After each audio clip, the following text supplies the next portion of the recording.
Last week, CM Punk successfully defended his World Heavyweight Championship against Finn Balor in a historic match in Ireland. This week, Punk's promise to be a fighting champion brought him back to the ring for another major title defense. But the night would end in chaos thanks to a man who simply cannot move on. The show opened with AJ Styles in the ring, addressing his huge decision to put his entire career on the line against Gunther at the upcoming Royal Rumble. Styles spoke about wanting a final memorable year, inspired by legends like John Cena. He was interrupted by the champion himself, CM Punk. Punk questioned the logic of risking it all, noting it could mean the two legendary rivals would never have a proper one-on-one match.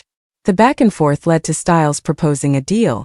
If he beat Punk tonight and then went on to defeat Gunther, he'd become the #1 contender. Punk, ever the fighting champion, had a better idea. He would simply put the World Heavyweight title on the line against Styles in the night's main event. Later, Punk had a tense face-to-face with a still seething Finn Balor.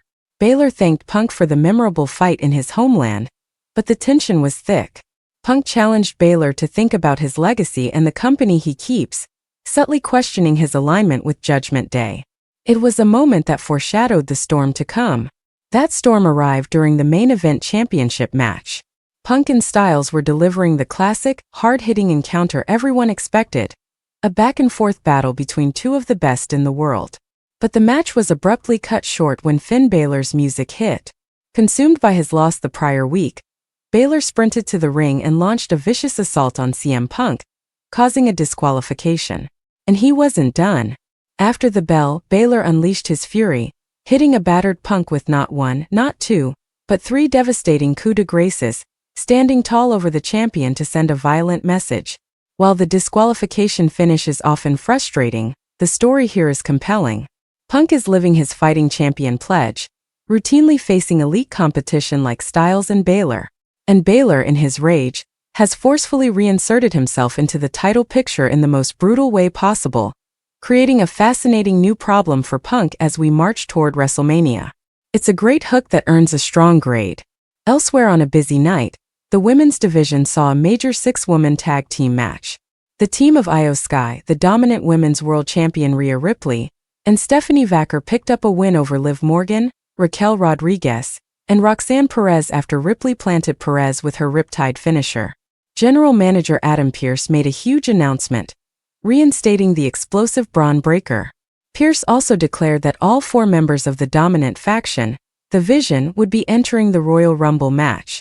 Logan Paul later hinted that the group's true vision should be ensuring Breakker wins the entire Rumble. In other action, Austin Theory scored a win over the legendary Rey Mysterio, and the beatdown continued after the bell as the Vision laid waste to Mysterio and his allies, with Breakker delivering multiple spears to make a statement.